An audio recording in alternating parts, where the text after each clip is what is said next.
This is Criteria.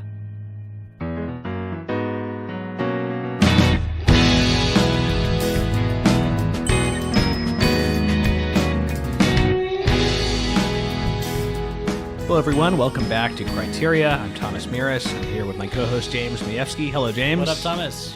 And we are here to finally review the new biopic of Flannery O'Connor, titled Wildcat, directed by Ethan Hawke, starring his daughter Maya Hawke as Flannery O'Connor. And we're going to be here with a guest today, someone who knows a lot about Flannery O'Connor, and he's a writer of criticism and fiction and poetry, and editor-in-chief of Wiseblood Books, which is, of course, named after Flannery O'Connor's first novel, Joshua Hren. Joshua, welcome to Criteria. Oh, yeah, it's such a joy, as usual, to be here with you and both of you this time. Yeah, that's right. So I've had you a few times on the Catholic Culture podcast, but this was the excuse to get you on the film podcast. So just a few more words about this film before we get into it. Like I said, directed and co-written, I didn't mention, also by Ethan Hawke, starring his daughter Maya, but also Laura Linney as Flannery's mother, Regina, and they both play various characters within some of Flannery O'Connor's stories that are also depicted in interludes in the film. Something I just learned, the film's executive producer, a guy named Eric Groth, is Catholic and I believe a Steubenville grad. And he runs Renovo Media Group, and he's produced a number of Catholic films, including Paul, Apostle of Christ. So nice. It's interesting because, a lot of the attention has been on, obviously, the involvement of Ethan Hawke in this film. But I didn't realize that there was sort of a connection to the Catholic movie world as well in terms of the production and the financing of the film. I want to give Josh the chance to make opening remarks on this, since you know more about Flannery O'Connor than either of us. I saw the film once. I think, James, you just saw the film once. I saw it once, and I was able to go through it a second time with a screener, but that was kind of like just starting and stopping. Oh, I see. I would like to watch it a second time. Yeah, I just haven't had time. And we were able to attend a Q&A here in New York with Ethan Hawke, and Joshua, you were able to see the film a couple times in Milwaukee with the same setup, right?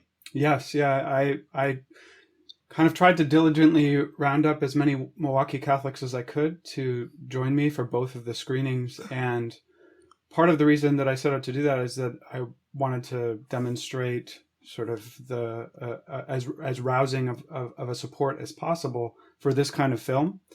But I didn't really need to do that because both showings were sold out, entirely sold out in the Milwaukee's historic Oriental Theater, and which was incredible. And it was also just incredible. You mentioned that Groth is a Catholic. But is incredible and kind of uncanny, to use a very O'Connor-esque word, to hear Ethan Hawke open up his remarks after the film by describing it as a kind of an exploration of the relationship between faith and the imagination, in a very sincere, not ironic, not double entendre kind of joking way, but with great earnestness.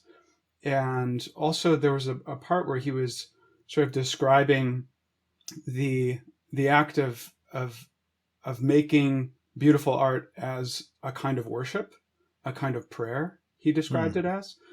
And I've always found, that I've been of two minds about that kind of, that idea or that disposition, because I think the first time I came across it was in Kafka's diary, where he describes writing as a prayer. And I always was a little bit concerned that there's a way in which, writing or the making of art, the making of a film, the making of a short story could kind of be a surrogate for prayer, and kind of take the place of prayer.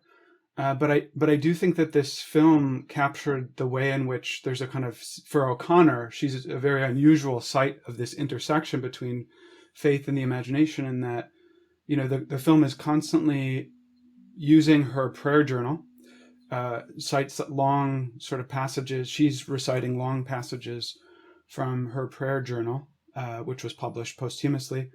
And then those prayers kind of bleed over into the representations of the short stories that she went on to write. So there's this kind of agonized interior struggle about her own ambitions as an artist and how she wants to please God through her art.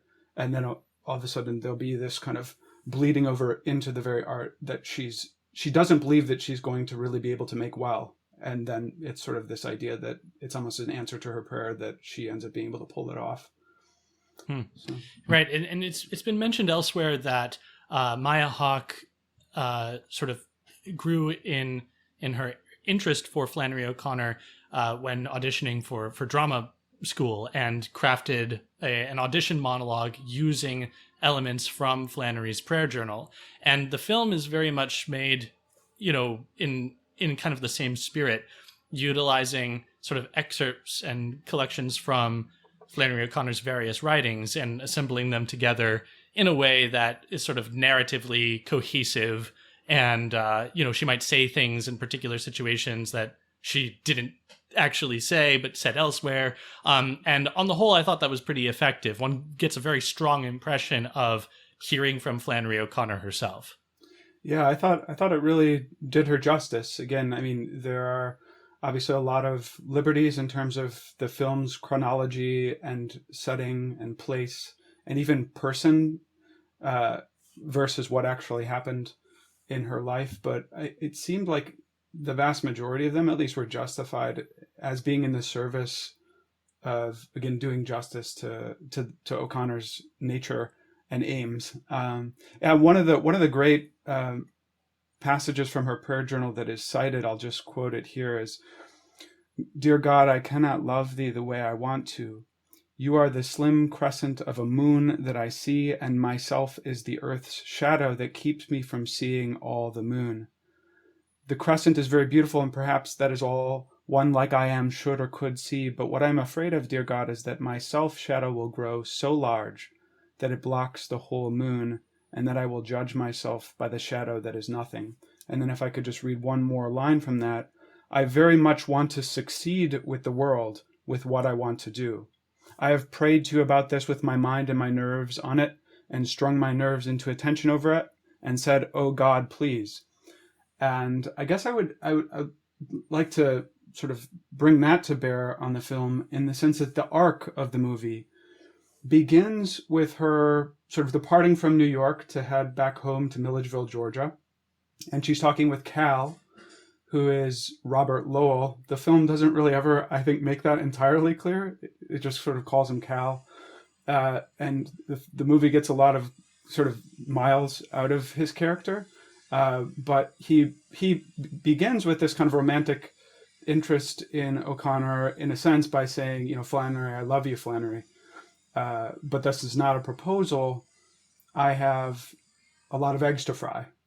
And this is sort of as they're at the train station going their separate ways. And she says in response to that, something along the lines of, well, let me know when you're done with breakfast.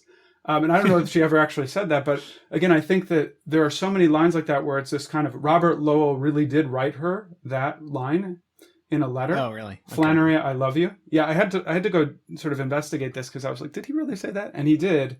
I don't know if she said in response to him, let me know when you're done with breakfast. But I think the film excellently kind of picks up on her caustic wit, Right. which is almost always at the service of kind of destabilizing the scene or the interactions between characters in order to get them closer to the truth. But yeah, so she starts in New York, and as the prayer journal indicates, and as the movie makes very clear, she very much wanted to succeed in the world. And the last thing that she wanted to do was to go home and to be stuck living in the house alone, basically, most of the hours spending alone with her mother. Her father had already died of lupus at a young age. And then by the end of the film, the final scene leaves us with her sort of arriving at a resolution of arriving at a sort of an embrace of the cross of limitations that are particular to her, which is that because of her lupus, she is not going to be able to go basically back to New York and make it in the big leagues, or so she thinks. And she does this at the end by kind of moving her desk away from the window. And if I could just say a little bit about that scene, I would, because it was a little bit of a riddle to me. Most of the film, she exists in a severe tension with her mother and probably most people around her back at home.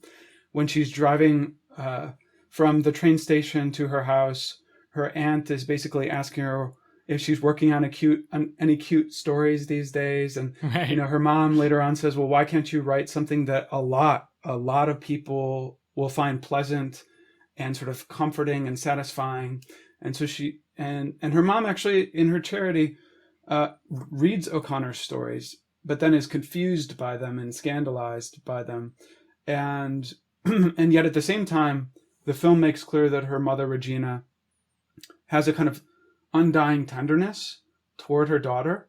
And in one of the more sort of bitter, after one of the more bitter sardonic remarks that O'Connor makes in the movie, her mother sort of reaches out to her and just touches her face, as if to suggest that there's nothing, sort of like that moment in The Brothers Karamazov where Zosima needs to just sort of lay down on the ground and kiss the earth because he can't do what he wants to do via argument anymore.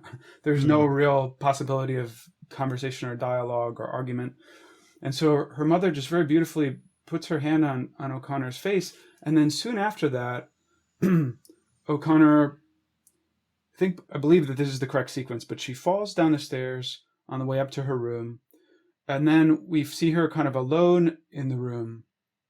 And her mother comes in to check on her and to ask her if she's eaten anything, worried about her.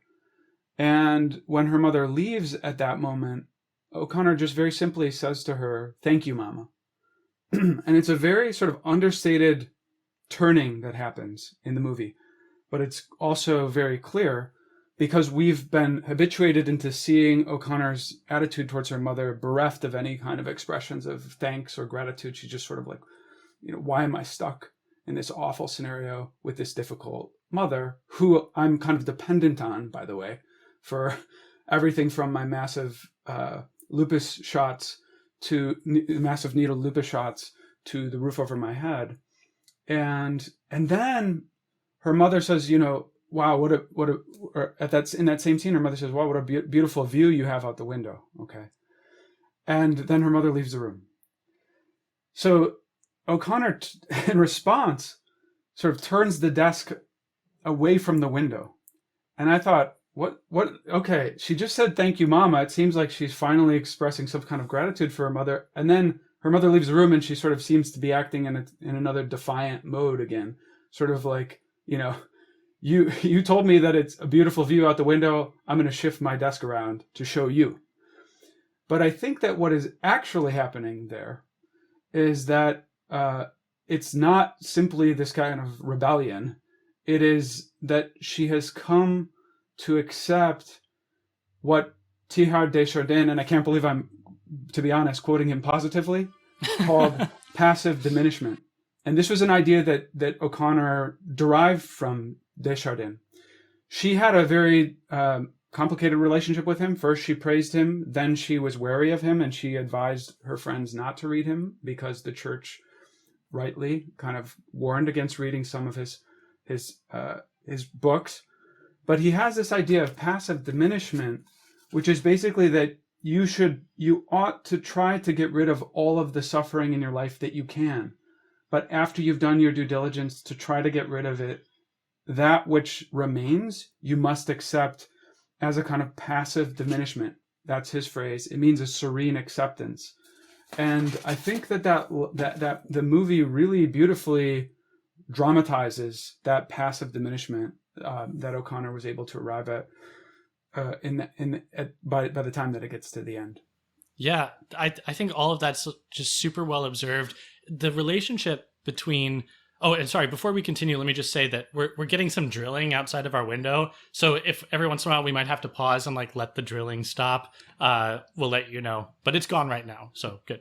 One of the things that I so appreciated about the film was this relationship between, oh my gosh, Flannery and Regina. I was going to say Laura Linney and Maya. No, yeah, this relationship between Flannery and her mother.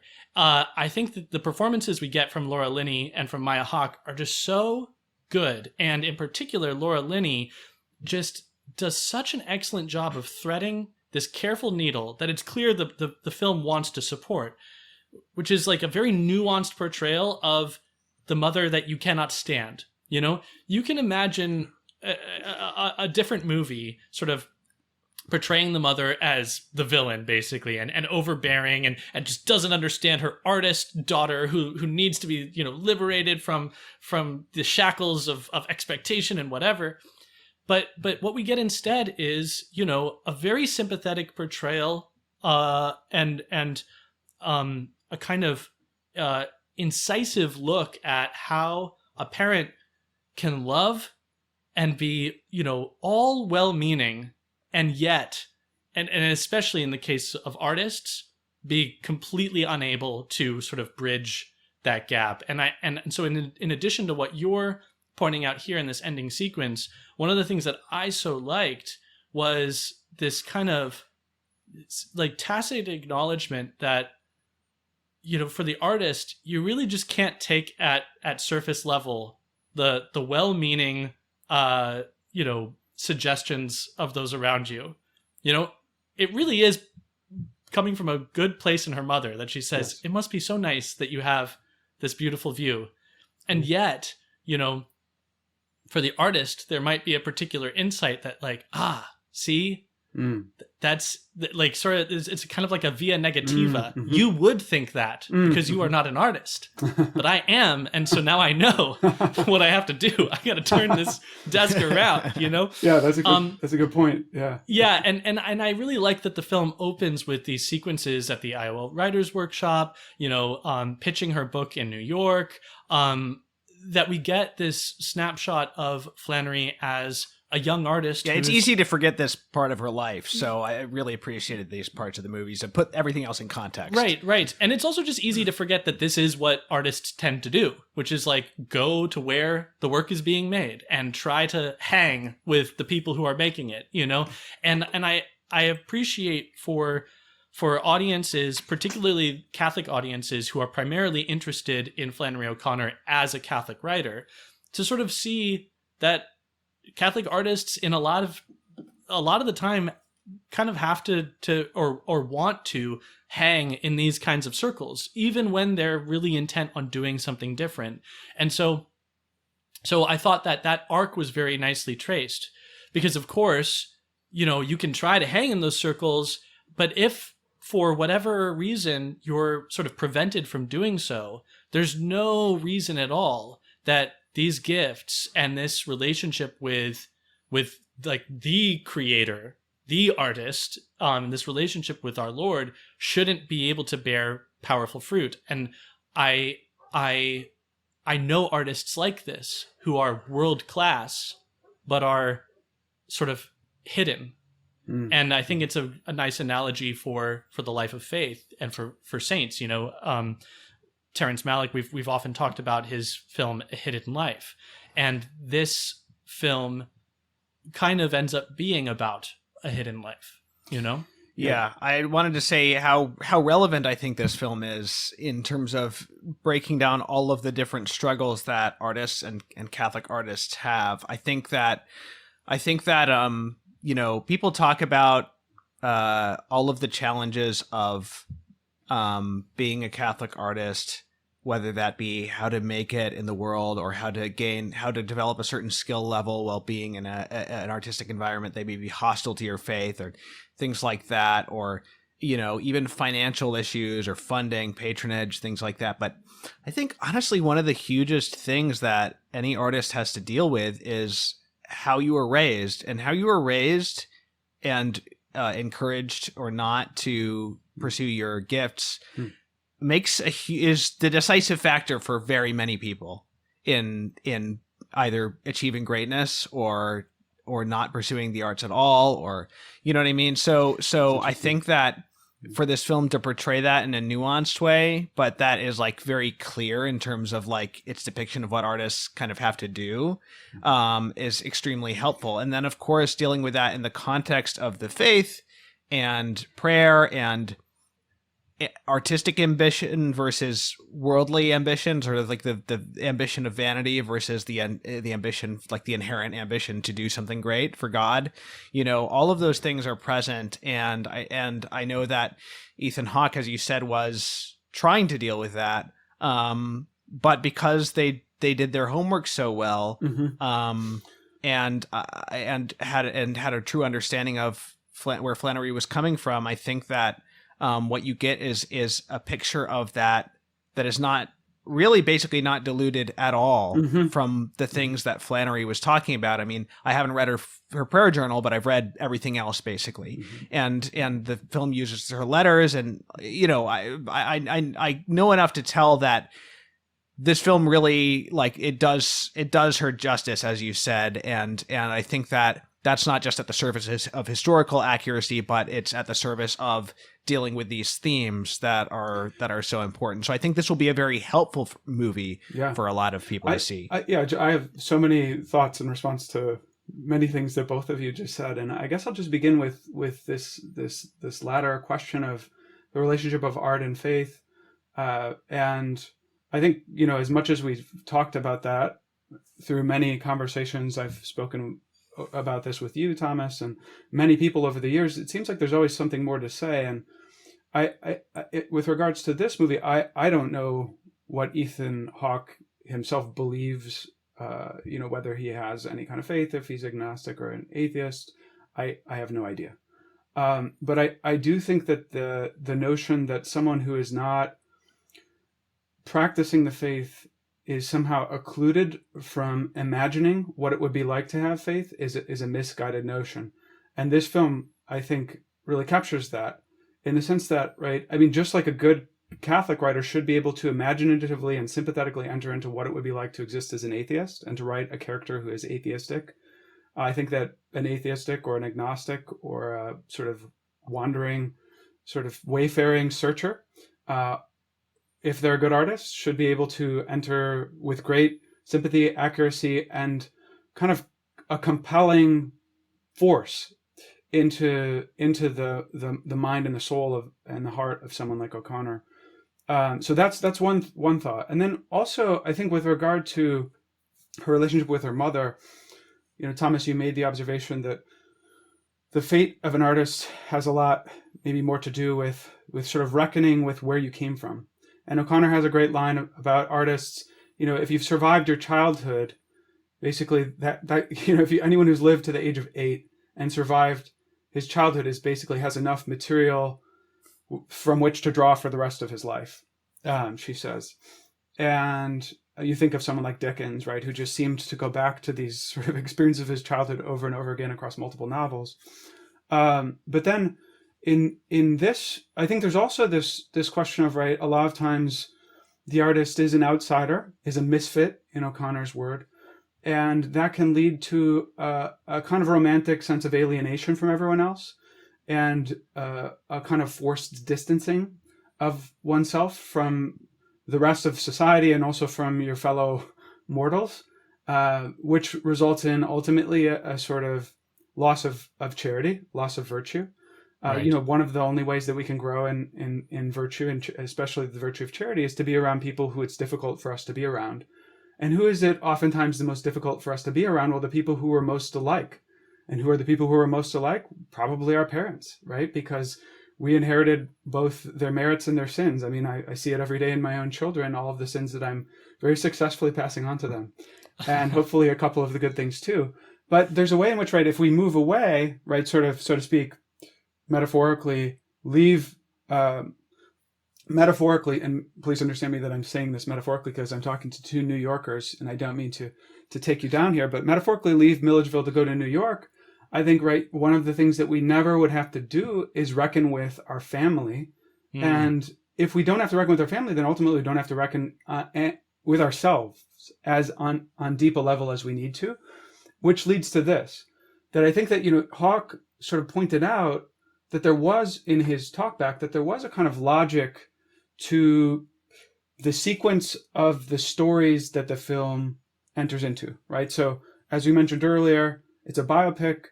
Part of the film is biographical, and then interwoven with the biographical scenes, there are depictions of sections or clips from O'Connor's stories.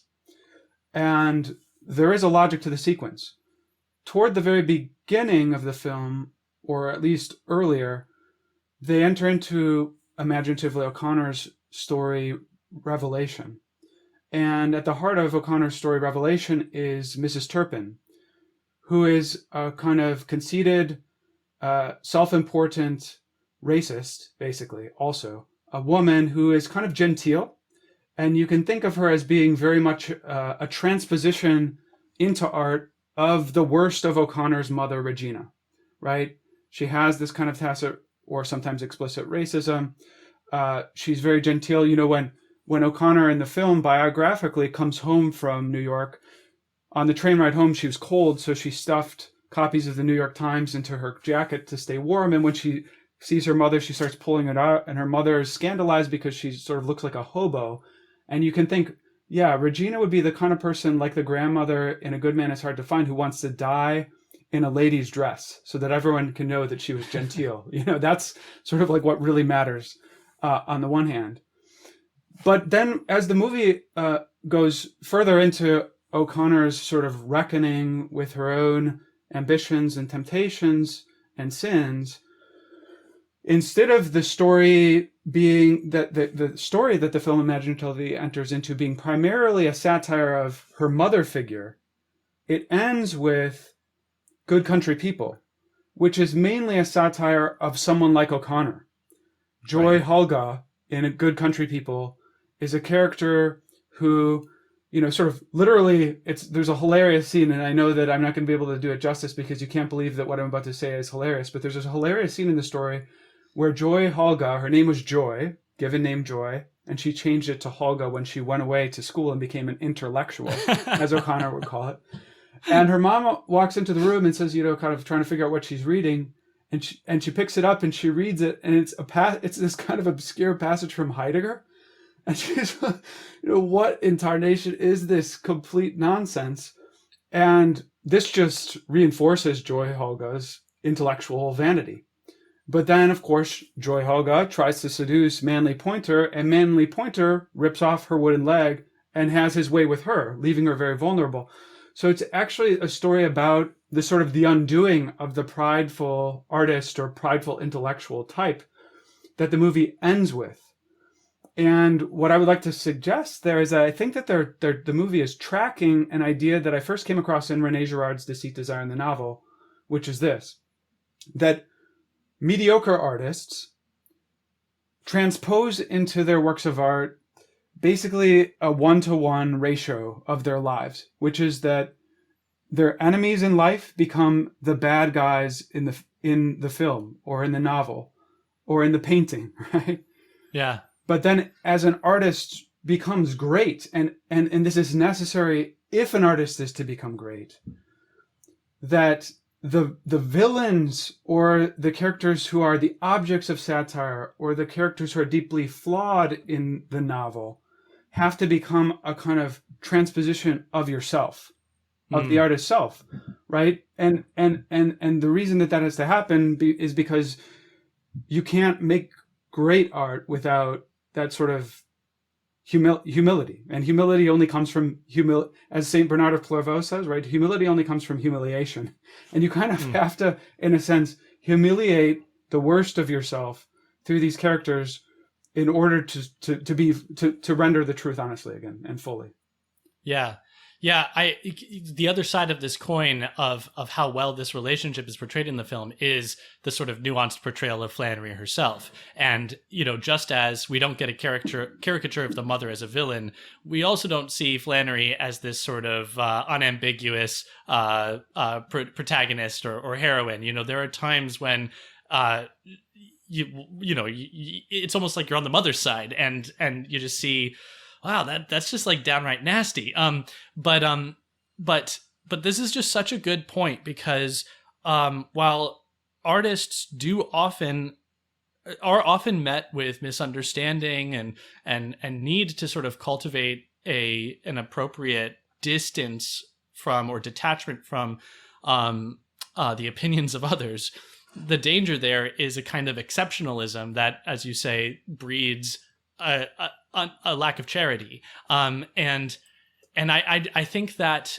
artists of faith are so uniquely situated to overcome that because we're all baptized into the body of Christ.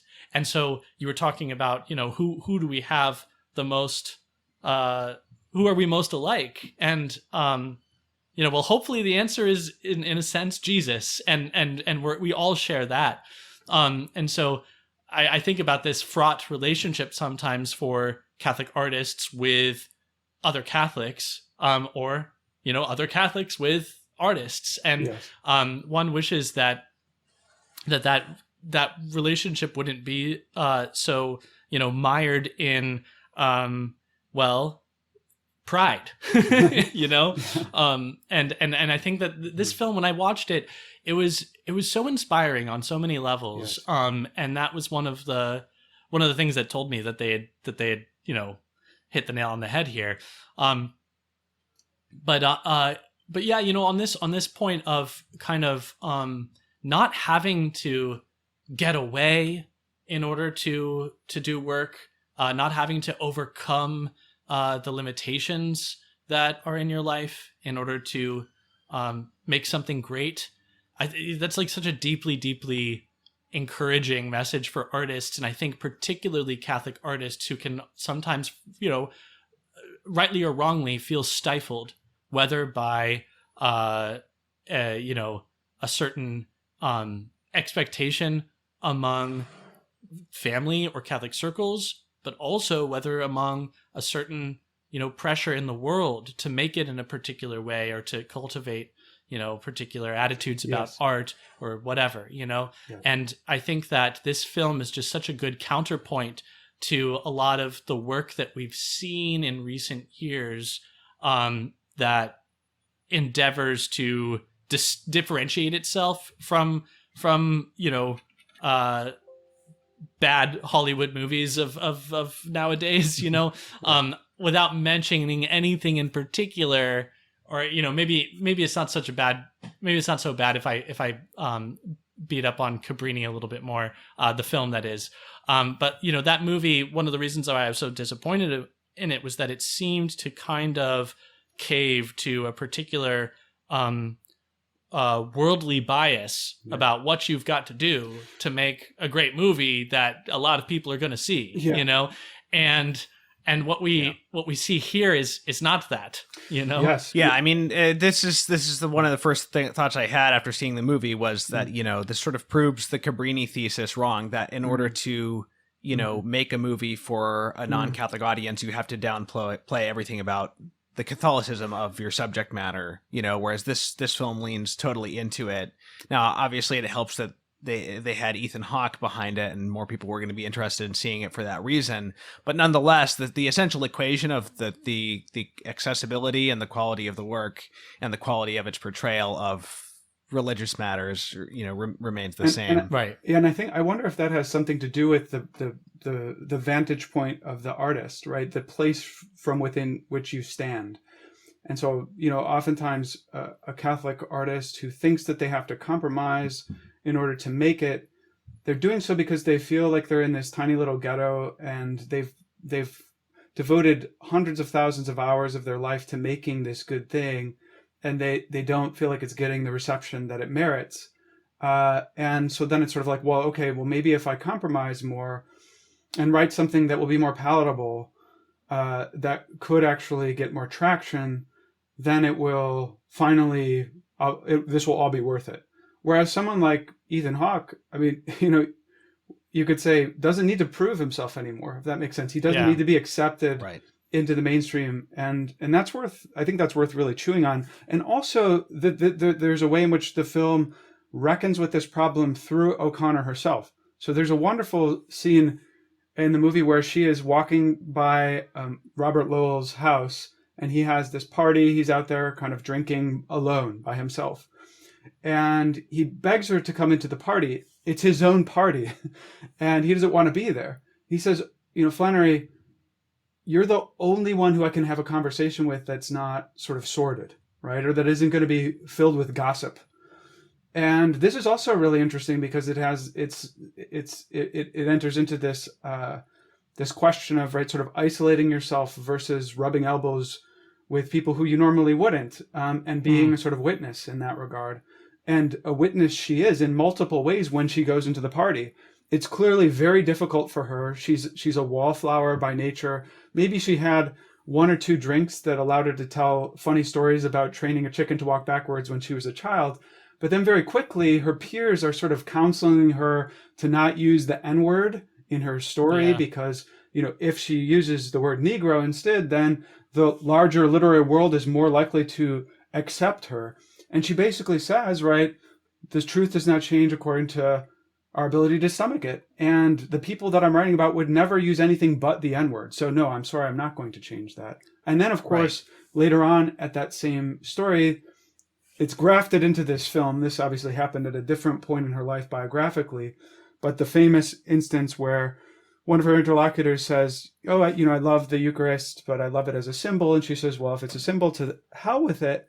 And maybe even more importantly than that, or at least equally important as that famous line, is that she says, right, in response, what people don't realize is how much religion costs. They think that faith is a big electric blanket, when, of course, it is the cross.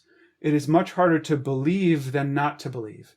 And so what O'Connor does both in her life and in this film is when she's confronted with these moments wherein other people would kind of, concede or give into cowardice, she actually kind of doubles down and digs more into these dogmatic truths, sort of arguing that this is where, the more that she digs down into them, the more complete her art will be. Again, the better her art will be. Yeah, a lot of directions to go with this. I will mention, since you brought up that scene, I was really happy this movie doesn't do her dirty as far as racial issues at all.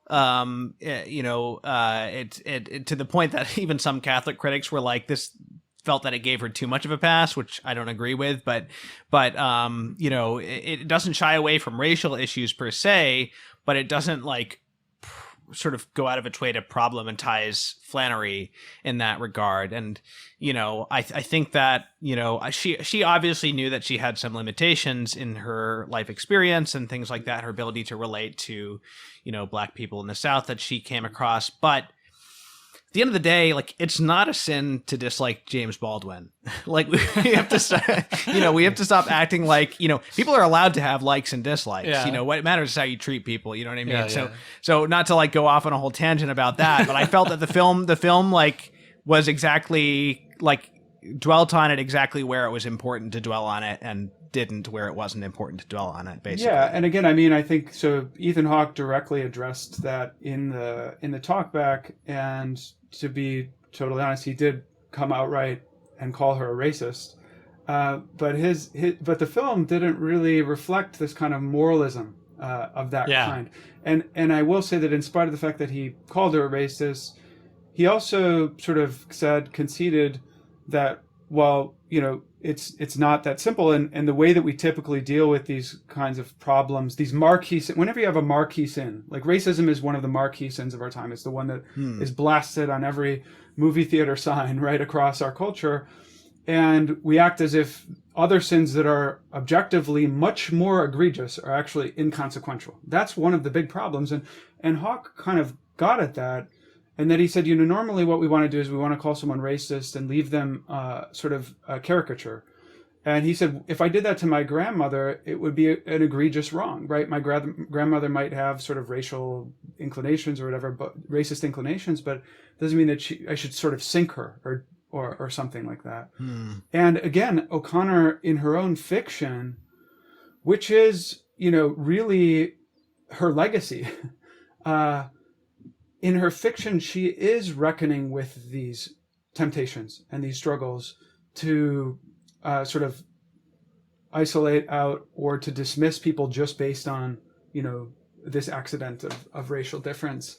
And one of the difficulties that I had with Why Did the Heathen Rage, which is her posthumously published novel, is that it was kind of presented as if O'Connor, the argument in that book is that O'Connor was not able to finish Why Did the Heathen Rage because she was racist, not because she had lupus, but that there was this supposed block in her mind that prevented her from telling the story that she was supposed to tell. And the argument that she was supposed to tell, or the story that she was supposed to tell, was that she was supposed to tell this story from the perspective of a black person. And that if you can't tell a story from the perspective of a black person, that means you're racist. Well, for goodness sake, Everything That Rises Must Converge, which is one of the stories that the film dramatizes, is a satire of a white racist person. And so what more do you want, right? Like, you don't need to enter into the perspective of a black person in order to critique racism. And furthermore, I'll go beyond that and say that it's totally plausible and easy to imagine, in fact, that someone could enter into the perspective of a black person and do that person even worse, right? Sort of like do it really badly. Right. And O'Connor actually knew that she would do it badly, so she refrained. So I actually think that's praiseworthy. Anyway. Yeah, I'm glad you said that, because I did interview Jessica Hooten Wilson about that book that she edited, and I just kind of left those issues to the side and just tried to focus on talking about O'Connor's story. And because we got the book we got, this is the form that we got those fragments in, and so I wanted to talk about it without even just going down that other rabbit hole. But yeah, I'm glad you said that, because I tend to agree. Aside from this seeming miracle of portraying Flannery O'Connor and her faith in a way that is nuanced and respectful, reverent, perhaps even, and thoughtful, unapologetic. I also thought it was a low-key miracle that it was able to do something similar on the race issue, because that's such. It seems like we're perhaps even less possible to do that in cultural discourse today, and so I was so appreciative of that. And when we went and Ethan Hawke spoke afterwards, there was kind of a casual remark of her bigotry or whatever, and I think that if I was to give that sort of a benefit of the doubt, sort of as positive a gloss as I could, is that in certain circles it's just sort of everybody's racist. I remember in art school, one person just... You have to give your pinch of incense. Well, no, I just remember one person telling me, very casually, we're all a little bit racist. And I was like, dude, speak for yourself. I'm not racist, and I think that it's almost in a lot of the time, it's almost like everybody has to be racist, and if you are Flannery O'Connor, then you're definitely racist. but you can't maintain that level of self-accusation for long, and so at a certain point you just admit it and move on, and you're at a certain point people won't be able to care about it. If you say everybody's racist, then people are going to eventually just say, well, I guess that's okay. I guess it's sort of okay then, or we shouldn't, I don't know. It's just interesting how it comes around in some way. Sure. That's the problem with moralism. Moralism of any kind. It's when you're trying to be moralistic instead of achieving moral depth, the conversation's over before it begins. And and I also think so that one thing that we didn't address yet that is maybe a potential, I don't want to say weakness, but just sort of a question that I have, and I frankly don't know how to answer it with the film, is how people who don't know O'Connor's work very well from the inside will be able to kind of reckon with it. So O'Connor famously was opposed to the idea that any kind of art should be popularized or easily digestible. She said, art never responds to the wish to make it democratic. It is not for everybody. It is only for those who are willing to undergo the effort needed to understand it. And I would say that one of the virtues of this film, in my view, is that it does demand effort. It doesn't sort of inculcate a passivity on the part of the spectator. You have to sort of, you have to constantly be attentive in terms of whether we're inside the part of the story that is her own biography, or whether now we're in one of her short stories, for example. That would just be one instance. And Hawke said that one of the ways that they sort of kept those two parts of the movie separate was that when they were shooting her biographical life, they used cameras on and again, I'm woefully film ignorant and inadequate, so this is just my layperson's really lame way of saying something that you all would know how to describe much better. But basically, that when they're telling her biography, they put the cameras on dollies so that the shots were all nice and smooth and clean. And then when they were filming her short stories, they used handheld, so that there's a kind of jiltedness to it, and a kind of, it's almost kind of disorienting a little bit. The shots all look like this, and that was really effective in terms of keeping them separate. But then if you're very attentive, you notice that actually by the time you get to the end of the film, the two kind of synthesize, and both her life and her stories are told with the same cinematographic tricks. So there's this question of, right, art never responding to the wish to make it democratic, but then on the other hand, there's this question of, will people who don't, know her stories be able to make heads or tails of large portions of the movie? I think it's different in that regard to comparing it to, for example, the Peter Jackson Lord of the Rings films, which, we don't need to get into a conversation of whether that's a disaster or a beloved, miracle, but that sent a lot of people back to reading Tolkien, right? Mm-hmm. I mean, maybe it did more than anything else to make Tolkien read in this country, not just by sort of hippie. Tolkien was famously first popular in America with hippies and with the sort of the 60s counterculture movement. And it was really the Peter Jackson films that really made him more of a sort of widespread household name. But whether this film will do the same for O'Connor, I just don't know. And it's a question that I'd like to pose. I went with two people both nights, who didn't really know her work, and there was some sort of head scratching. It seemed like there was more of a difficulty of trying to figure out what exactly was going on. But then I also think that is part and parcel with O'Connor and her stories in general. She also said, when I see these stories described as horror stories, I am always amused because the reviewer always has hold of the wrong horror, So her mother says, oh, you're writing a story about a prostitute who sleeps with an atheist who sleeps with a prostitute who founds a Church of Christ without Christ. And her mother says, what are you doing writing these scandalous stories? And her response is, well, that describes most of the Christian churches that I know of, right? They're churches in name, but they're kind of without Christ. So her mother her mother got hold of the wrong horror, right? And so I don't know. So I'd be interested in your thoughts on how this will be received, by those who are not familiar with her work. Yeah, I am sort of woefully underread when it comes to Flannery O'Connor's short stories, and so the film sort of showed in equal part stories that I was familiar with and stories that I was not. And I thought that on the whole it was very legible. I thought that I was able to track kind of, if not necessarily a one-to-one connection of what's being signified here, a vibe that was pretty clearly that's a good word, sort of yeah. Cooked, Fever dream was Ethan Hawke's phrase, which I think is very accurate too.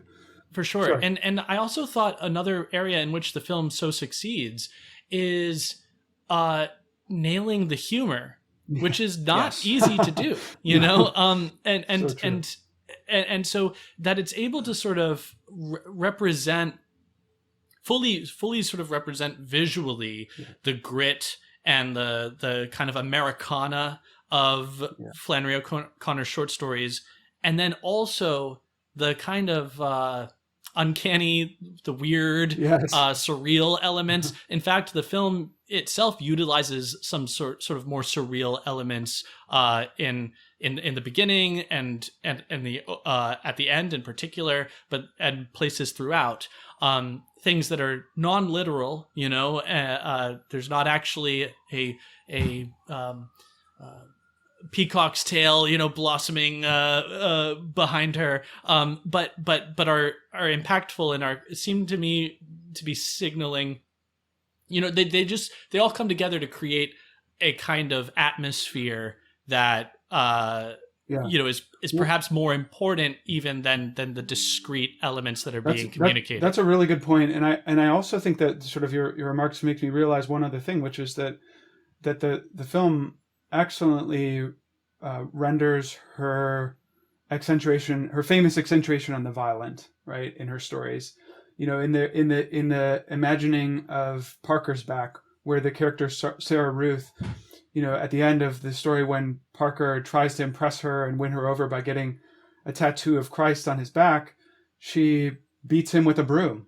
And I thought that the film version really clarified the extreme violence that she subjects him to in a way that I had not felt when reading the story.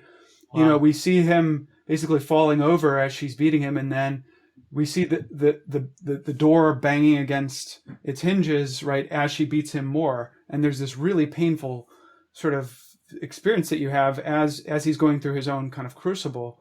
And then I guess what I would like to suggest is that there's a lot has been made about the question of how do you portray a life in which very little happens, right? This is sort of Tolkien's biographer's problems too, as I recall. It's kind of like, he has this really interesting, heroic experience in World War I, and then nothing much happens because he becomes an Oxford Don and professor. But that's, of course, not entirely true, and nor was it true for O'Connor that nothing happened when she went back home. It depends on what we mean by that. And O'Connor loved Henry James, and of course, Henry James in his novels, the drama is really the drama of the interior life, right? What is happening on the level of the soul, and thoughts are actions as well, in a certain sense. And I think that the most violent moment in O'Connor's own sort of biography is not when she falls down the stairs in the film, which is also another violent moment, but in the confession scene where she confesses to a priest played by Liam Neeson.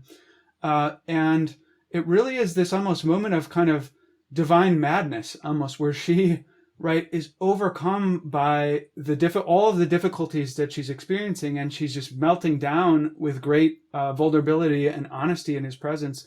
And it really has this kind of viscerally, almost violent feel to it. And I thought that was one of the most successful scenes in the film. And it also significantly in the arc of the movie is really what sort of commences her conversion, right? And that leads her to that point where she can say at the end, "Thank you, Mama." So again, I again applaud yet another aspect that I think the Hawks achieved. Yeah, it's interesting that you mentioned that. For me, one of my aesthetic critiques of the film, both a praise and a critique, is the use of Flannery's writings throughout, both in voiceover but also in actual dialogue. And I felt that in the latter instance, when they were using things as conversation or as dialogue, it didn't always flow well. Mm-hmm. For me, a couple examples, that the party scene, which we described before, where on top of her brusque line about the Eucharist, which she in real life commented that was all she could find to say, she then goes on and sort of it turns into a little bit of a lecture. It didn't quite ring true to me in terms of the flow of dialogue. And then in the scene with the priest played by Liam Neeson, which was a surprise. I think they basically kept this secret, during much of the production.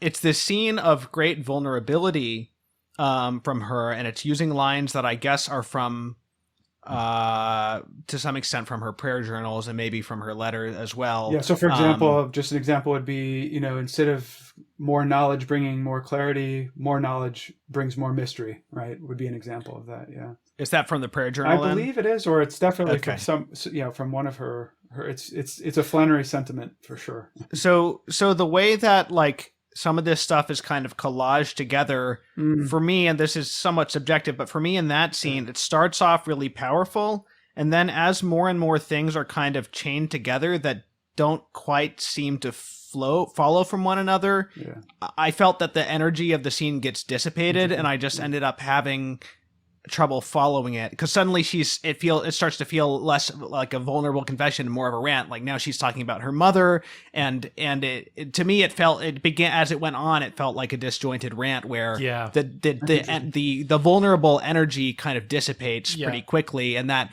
I didn't feel that the scene was as successful in its flow as I wanted it to be, even though I recognize like the significance of the scene in the story. Perhaps that's an example of a segment where prior familiarity with her writings would be most helpful, because now those references are acting as kind of a shorthand for you as the viewer to enter into this memory of encountering these thoughts in a prayer journal and everything else that they entail. So that might be an example where someone who's not familiar with those would be a little more befuddled. I similarly felt that the use of her of quotations from her was a little stretched at times. I think it mostly worked. Yeah, there were a couple parts where to me, it felt like they strung them together in a way that just didn't quite flow. Yeah, well, that's interesting, and I think that in general, there's something that I talk a lot with my students about is, well, and just in general, there's this problem of sentimentality in art, of course, when you're trying to affect an emotional response from the reader or the viewer, and you're trying too hard to do that, then it can have the opposite effect, which is to sort of send them reeling back because it's kind of too much. And it seems like that's kind of what you're describing. I do, I'm sympathetic with that. I do think that what I found to be very sort of peculiarly blessed about that scene is that the priest comes in and she's still asleep, and she kind of just wakes up from her sleeping state and is kind of, suddenly engaged in conversation with him. And so she's almost like half awake when this thing starts. And to me, that gives good sort of occasion for the scatteredness of it.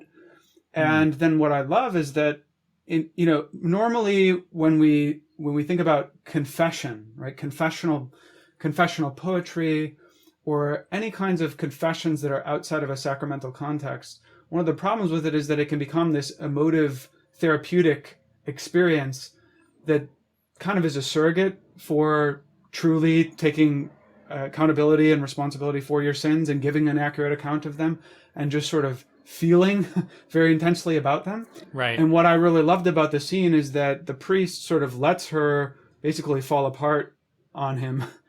And then he says at the end of that, okay, now let's make a proper confession, right? So yeah, I think I loved that it line. would have been very easy for a film that kind of wasn't sensitive to the truth of the Catholic understanding of confession to just let that sort of divine madness moment be her confession.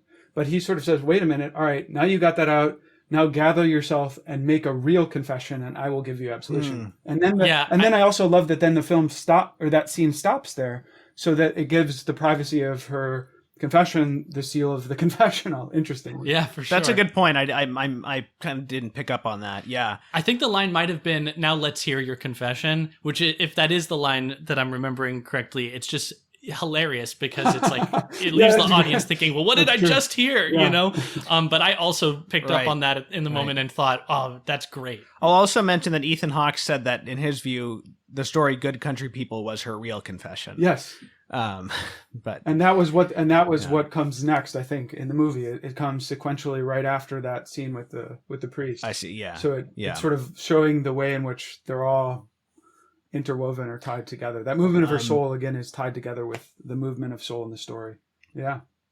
I'd like to talk a little bit about some of the other formal qualities of the film. So we've been talking about the fact that it's interwoven with these short stories.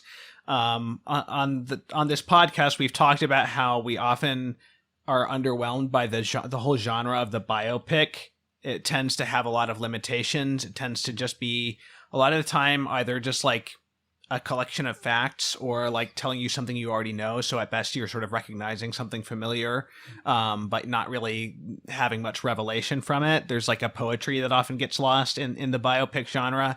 I felt like this is one of the better biopics that I've seen because of the way that it interweaves the stories into it. Even if Flannery O'Connor's life had been much more eventful in an exterior way, I think this still would have been necessary to make it not just kind of like a formulaic biopic. Right. So I thought that was a real strength of the film. I also in that regard, and this is again one of my own personal prejudices, and hopefully I won't be punished for it in purgatory, but I really don't like meta art very much.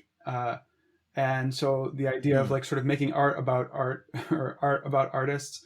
And one of the reasons that I kind of I think that it tends to fail is that it tends to really rely on the trope of the romantic art monster, right? Sort of the person who's just sort of like sitting at the typewriter, kind of in this feverish state, kind of getting the message from the muse, and then walking downstairs and kind of just being unable to eat, right? Sort of unable to, they don't really know the English language and they don't know how to talk to anyone else except for when they're writing their story or something like that. And really oftentimes what happens then is that it becomes more about the artists than about the art.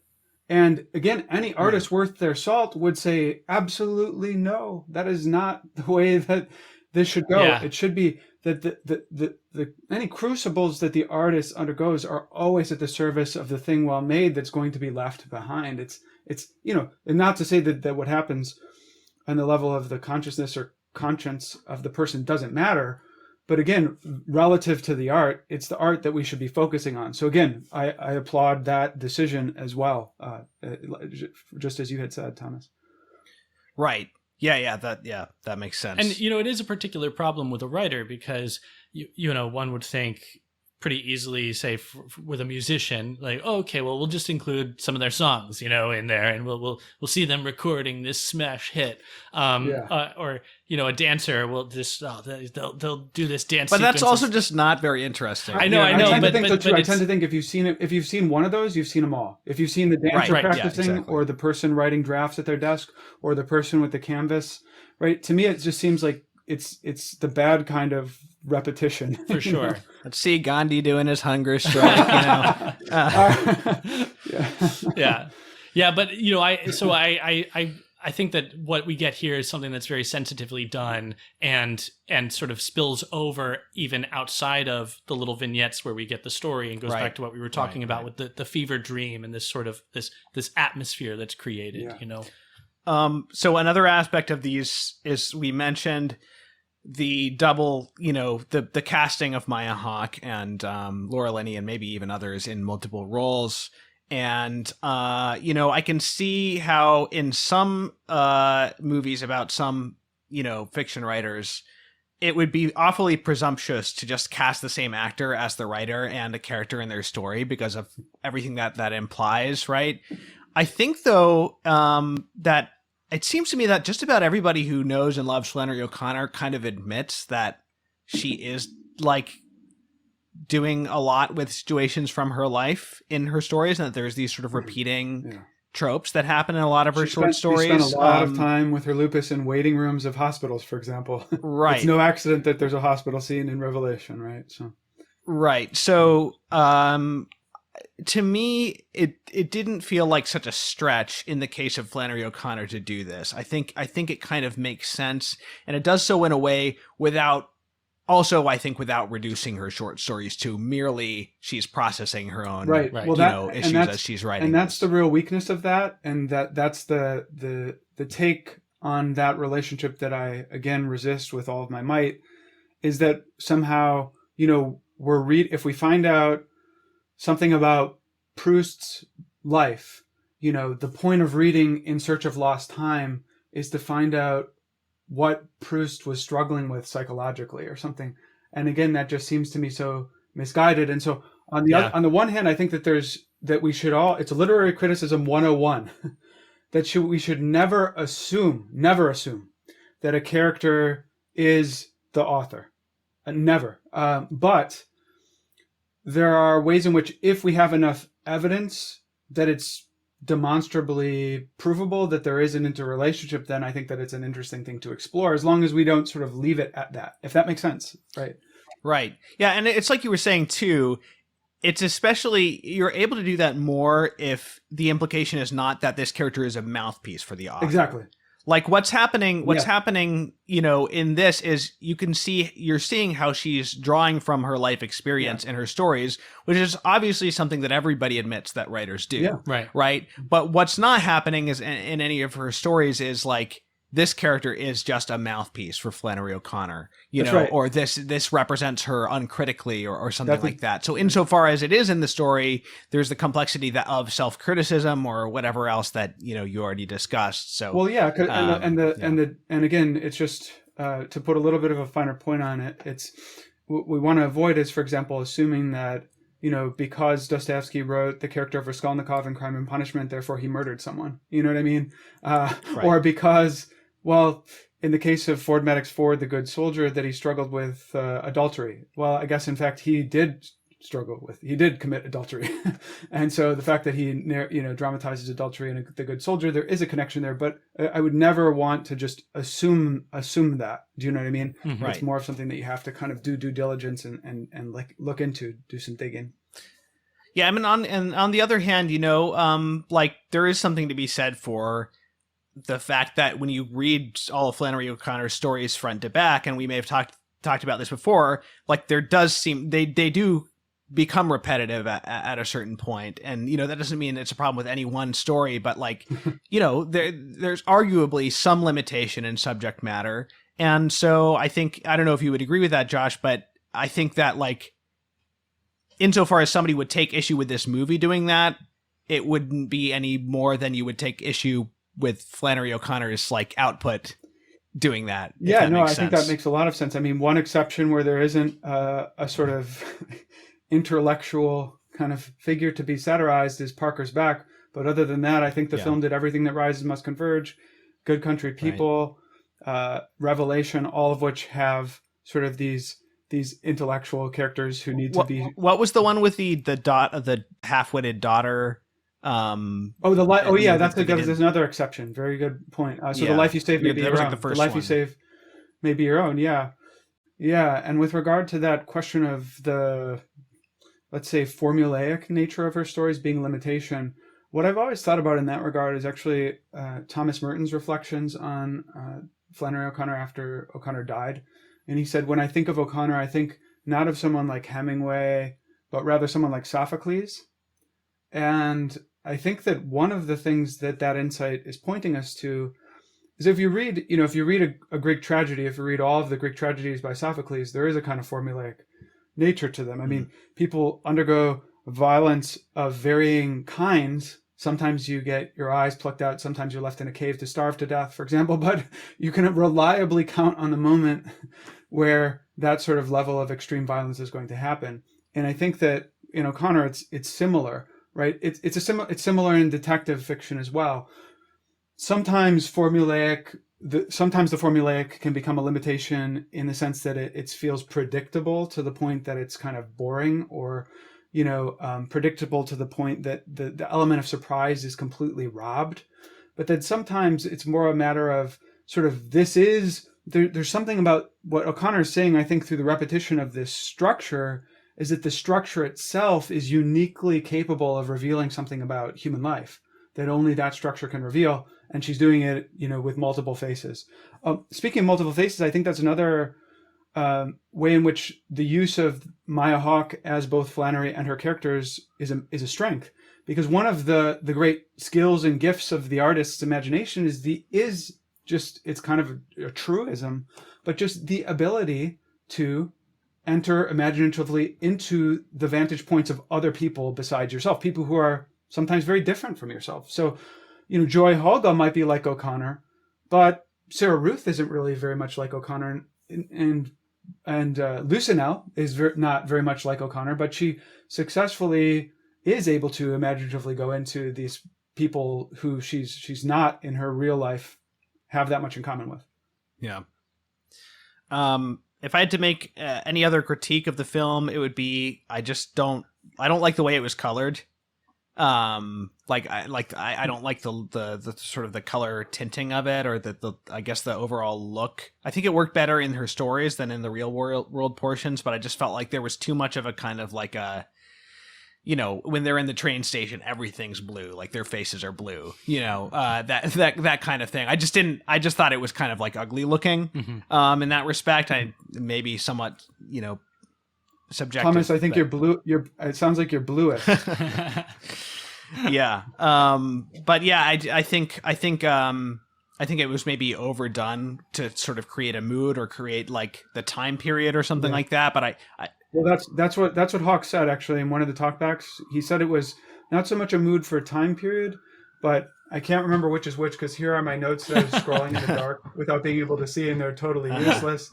But he said something like, the scenes that are renderings of her short stories were always in the same colors, and the scenes that were renderings from her biography were always in the same separate colors.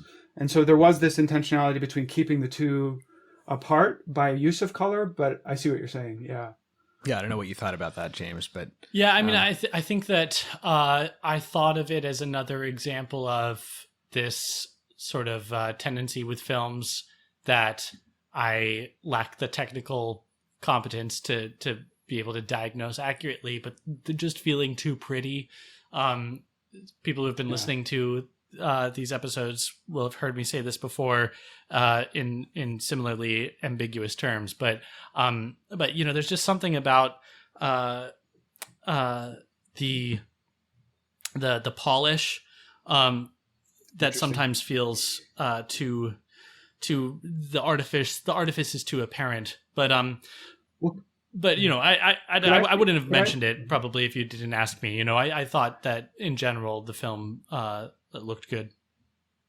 Well, could I ask you a question about that? Because when you say that, it actually, again, and I'm woefully logo-centric is another one of my weaknesses in life. I don't watch a lot of movies, mainly because ever since I've been married, my wife Brittany and I try to start a movie, and then by the time we put it on, we're half dead at the end of the day with 4 kids, and it's just sort of, you get 30 minutes in and sleep looks more appealing than the nobility of an aesthetic pursuit at that point. But with Terrence Malick, right?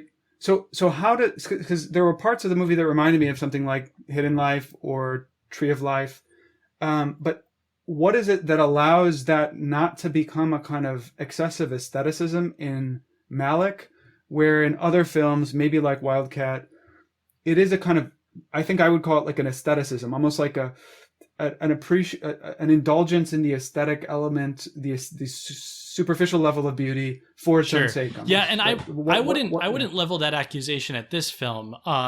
Okay, yeah, because we just recently spoke about a Malick film, talking about The New World, and I cited that as an example of a film that was so refreshing to watch because it just felt so beautiful and real and sort of devoid of this quality that I've been sort of latching onto with a lot of films these days.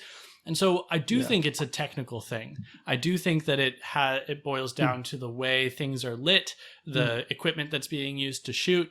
Perhaps it has something to do with the move to digital. I don't know enough about these things to be able to diagnose it accurately. But what I will say is that sometimes you look at a particular frame and it feels like this could be a commercial,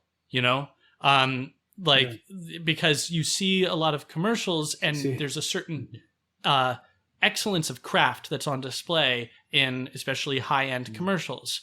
So a Gillette commercial. That's what David Foster Wallace has a wonderful essay where he basically says that, at a certain point in history, commercials are where all of the great artists are putting their talents, not at the movies anymore, not at the TV shows or movies. It's actually, they're all working for the commercials. Right. So maybe I'm just, maybe it just is that I'm an old timer and I don't like the way movies are being made anymore. But we're getting old, James. Yeah.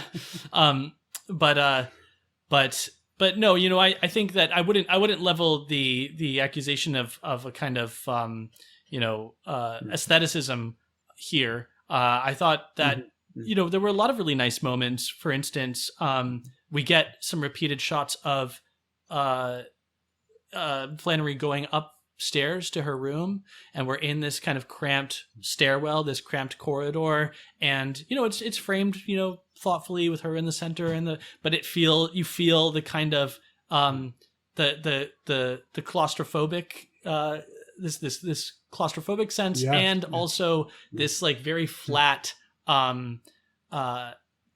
like unremarkable. It's a very unremarkable stairwell. It's not. Yes. It's not a beautiful stairwell. Yeah. So it feels very suburban, very kind of understated in that sense. Yeah. Right. Just very quickly, I think the difference with somebody like Terrence Malick is that there's a certain realism involved in terms of like there's not a lot of processing on the image. Like there's not a lot of artificial processing or tinting of the colors or something like that. It's basically what he's shooting is real. And also, as far as aestheticism is concerned, it's because for Malick at least, the beauty of nature is a lot of his actual like subject matter of what he wants to focus on, as opposed to a film where, say, they just put in like a beautiful epic drone shot because it looks cool, or because they can. But in the case of, just to clarify what I was saying about Wildcat, my view is not that it's too pretty. Instead, I felt that the coloring kind of had a suffocating kind of feel on the film, which in some cases may have worked to the advantage of a particular scene. And I had, to a lesser extent, I had a similar feeling about the use of music as well. This is something I'm very sensitive to as a musician, but that sometimes there's something that is described as like wallpapering, where there's just like constantly like a hum of music in the background of scenes, where there were a few scenes where as I was watching, I kind of felt like, I wonder how this would play with silence instead, and again, I recognize there's some subjectivity to that, but I just remember a couple of moments. I think maybe even in the scene one of the scenes where she's coming up the stairs specifically, I just wondered, what would it be like? What would the pacing of this laborious stair, ascent be like without the music sort of propelling it forward? Yeah, that my biggest difficulty in that regard was when they played Nirvana's "Smells Like Teen Spirit" in order to capture her teenage angst. No, they did not do that. I was like, wait, what? They definitely did not do that. That's funny. So no, that's a very astute.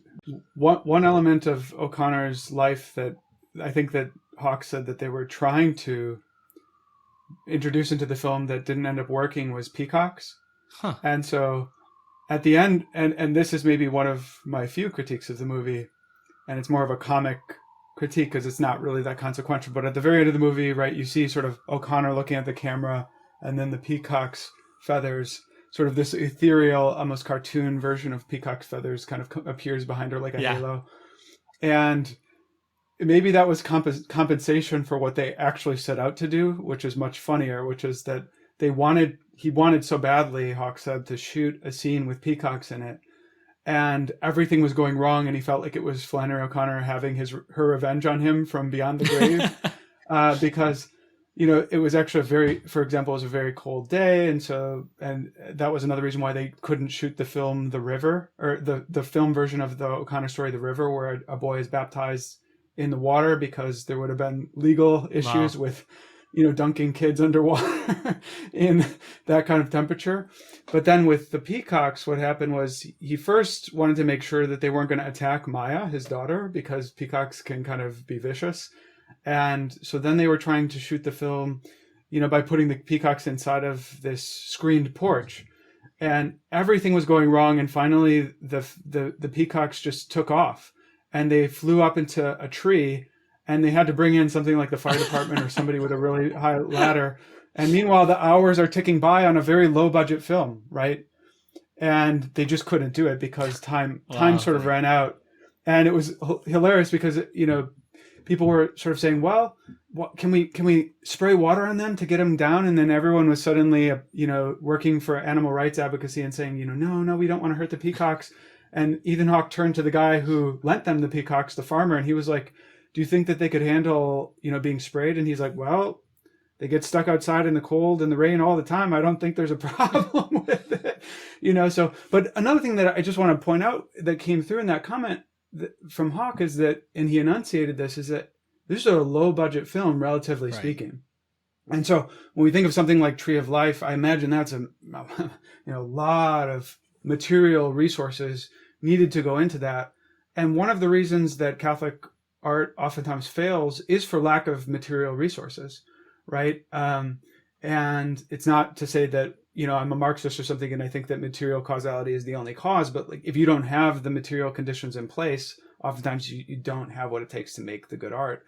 And it was interesting to think about this from that vantage point, in the sense that, it's hard to get people to fund the arts, especially Catholics, because they think that it's more important to fund, people who with money think it's more important to fund education and more important to fund political campaigns. Yeah. So it's really hard to get them to give money to like a writer in residency. Could you have $2,000 to pay for this person to literally write a novel? Oh, no, but I'll give $10,000 to this campaign that will definitely fail. Things like that. It's just, Right. It's really bizarre like that. But it's amazing to see that, in spite of the fact that this was a relatively low budget film, how much they were able to do and how well they were able to succeed within those limitations, which is just, again, like you said earlier, there's so many ways in which this is inspiring, and that's yet another way. Yeah, probably having a relatively small cast may have helped with that as well, I imagine. Yeah, that's true. That's another reason to have her play all of the parts. Yeah, I think it was a good movie, and just a relief. It's nice to see, A, it was an aesthetically pleasing film, and B, it was not subversive. It did not, do Flannery O'Connor or the Catholic faith a disservice. And again, Ethan Hawke in the Q&A said that he wasn't expecting this to make money or have a wide audience. And so going back to like what you said, Josh, whereas there's some Catholics who are either outside or on the fringes of Hollywood who are trying to like make a film that will appeal to everybody. And then this is a Hollywood guy who's making a film that he doesn't intend to appeal to everybody. And setting aside the question of whether, how much it needs to appeal to people specifically who don't know Flannery O'Connor's stories, I can't speak to that question really, because I came in with a high level of familiarity. But I think in terms of just the willingness to make a film that you don't believe is going to appeal to everybody is in itself something to take note of as like a good thing. I agree. I mean, it was wonderfully encapsulated in his remark when he first came out on the stage on the Sunday screening. He just turned to everybody and sort of smilingly said, "You didn't think I was going to take you to church, did you?" So, yeah. Oh, beautiful, beautiful. Yeah, thanks again, Josh, for talking with us about this film. I hope a lot of people go to see it. I don't know how long it'll be in theaters or how wide of a distribution it's going to end up receiving, but certainly, I think if we look at a film like this and then another film like Cabrini and just sort of ask ourselves, like, what kinds of movies would we like to see more of? I think the answer has to be a resounding this kind of movie. Yes. That's a really good point. Yes. Yeah. Well, Josh, I mentioned Wiseblood Books at the beginning, but you also mentioned that you have students. So why don't you say a little bit about the context in which that occurs? Yeah, absolutely. So, I mean, one of the things that I set out to do about 4 years ago now is to found the first Catholic Master of Fine Arts program with James Matthew Wilson, who has also been on the show many times. And what we found is that there just was this kind of dearth and deficiency of a kind of an occasion or an extended course of study that was both deeply committed to an Orthodox Catholic vision of reality and also deeply committed to an uncompromising level of artistic excellence. And we had the good fortune of having that chaotic idea picked up by the University of St. Thomas in Houston right during the pandemic, when no one in their right mind should have been taking a risk on the arts. And now we're going into our 4th year and we've graduated a number of students. We have over 60 students in the program. And already we've seen in the last 4 years the ways in which a program like this can have immediate yields in transfiguring the broader artistic and literary landscape of this country. So yeah, I'm in a state of continuous disbelief that it exists, and just I could not be more grateful for it. And especially the fact that it's, it doesn't come without its own cross, which is that it's an online program. So The students are scattered all over the country and all over different parts of the world. But in spite of that, I think there's a kind of overcoming of that internet dimension because we're all united in a kind of common pursuit of this new wave of what it looks like right now to be a Catholic or a Christian writer. All right, great. Well, I'll link people to all of that in the show notes. But thanks again for coming on, Josh. Thank you so much. It was, as I always say, and I always mean it, a total joy. Thank you. And just for the listeners, I want to remind you that Catholic Culture, which produces this podcast, is in the middle of our May fundraising campaign. We're coming up to the very end here, and we still have a ways to go to meet our donation goals. So if you'd like to help all of our podcasts, everything we do on YouTube and on the website continue, please consider going to catholicculture.org/donate/audio. And thanks for listening. We'll see you next time. Criteria is a production of CatholicCulture.org. Check out our other podcasts, including Way of the Fathers, an early church history podcast hosted by Jim Papandrea, Catholic Culture audiobooks bringing to life classic Catholic writings, and the Catholic Culture Podcast, an interview show exploring Catholic arts, culture, and issues. You'll find all of this, as well as Catholic news, commentary, liturgical resources, and much more at CatholicCulture.org.